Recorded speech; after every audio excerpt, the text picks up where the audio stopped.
नमस्कार, मैं हूं दिनेश पाठक और करियर मंत्रा के इस एपिसोड में बहुत जरूरी काम की बात करने जा रहा हूं। इसका रिश्ता आपके करियर से है तो घर घर से भी यह कहानी जुड़ रही है। भारत सरकार ने आगामी 1 अप्रैल 2023 से सोने के जेवरात की बिक्री पर हॉलमार्क यूनिक आइडेंटिफिकेशन नंबर यानी HUID अनिवार्य कर दिया है।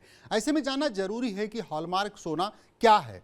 जब आप सोना खरीद रहे हैं वह शुद्ध है या नहीं है, इसकी जांच भारतीय मानक ब्यूरो करती है। यह संस्था सोना, चांदी, दूसरी कीमती धातुओं से बनी ज्वेलरी या कलाकृतियों की जांच करती है। अगर धातु शुद्ध है तो इसे एक टैग दिया जाता है। इस पूरी प्रक्रिया को ही हॉलमार्क कहा जाता है।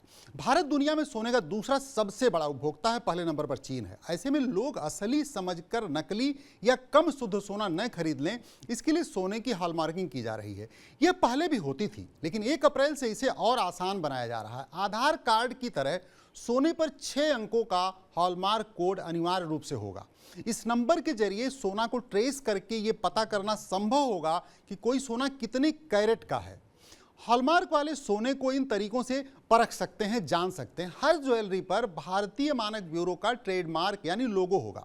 हर ज्वेलरी की कैरेट या फाइनेंस में प्योरिटी होगी। अगर सोने पर 22K916 लिखा है तो इसका मतलब यह हुआ कि ये कैरेट 22 सोने का है, 22 कैरेट का सोना है और इसकी शुद्धता 91.6% है। सोने पर अगर 18K750 लिखा है तो इसका मतलब यह हुआ कि ये 18 कैरेट है और इसकी शुद्धता 75% है। सोने पर अगर 14K585 लिखा है तो मान लीजिए कि सोना 14 कैरेट है और ये 58.5% शुद्ध है। हम सब जानते हैं कि सोने में अन्य धातुओं की मिलावट करके जेवर बनाए जाते हैं। आरोप लगता रहा है कि व्यवसायी इसमें अक्सर गड़बड़ करते रहे हैं। जून 2021 में भारत सरकार ने नकली सोने की बिक्री और आभूषणों को चोरी को रोकने के लिए हॉलमार्किंग को अनिवार्य कर दिया था। सरकार का कहना है कि इसके सही से लागू होने के बाद सोना बेचने वाले छोटे बड़े सभी तरह के सुनार ऑटोमेटिकली रजिस्टर हो जाएंगे। हर खरीद बिक्री की जानकारी सरकार के पास होगी। 16 जून 2021 तक सोने की हॉलमार्किंग करना जरूरी नहीं था। ये सोना खरीदने और बेचने वालों की इच्छा पर निर्भर करता था। तब HUID नंबर 4 अंकों का होता था। इसके बाद 1 जुलाई 2021 से सरकार ने हॉलमार्क नंबर 6 अंकों का कर दिया। अब सरकार ने 4 डिजिट और 6 डिजिट हॉलमार्किंग को लेकर कंफ्यूजन दूर करने का अहम फैसला किया है। नए नियम के तहत 1 अप्रैल से सिर्फ 6 डिजिट वाले अल्फा न्यूमेरिक हॉलमार्किंग ही मान्य होंगे। नए नियम के लागू करने से पहले सोना व्यापारियों को 4 अंकों वाले सामान का स्टॉक खाली करने के लिए 1 साल 9 महीने का समय दिया गया था। नया हॉलमार्क नंबर सभी सोने से बनी ज्वेलरी, बिस्किट और सिक्कों के लिए जारी होंगे। बिना हॉलमार्क वाले अपने पुराने सोने के गहने या सिक्के को किसी भी ज्वेलर के पास आप बेच सकते हैं।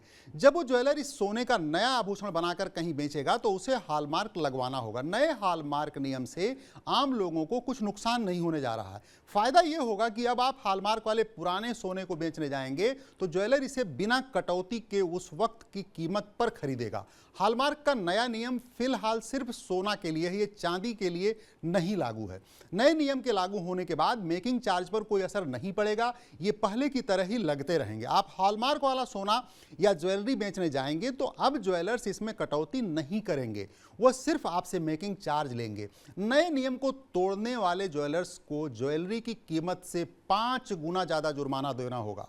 इसके अलावा 1 साल की कैद भी हो सकती है या दोनों हो सकते हैं। कोई भी मैन्युफैक्चरर, होलसेलर या रिटेलर जो सोना या सोने की ज्वेलरी को खरीदते बेचते हैं वे भारतीय मानक ब्यूरो में रजिस्ट्रेशन के लिए आवेदन कर सकते हैं। BIS केयर ऐप के जरिए ग्राहक भी खरीदे जा रहे सोने के आभूषण की जांच कर सकते हैं। नमस्कार।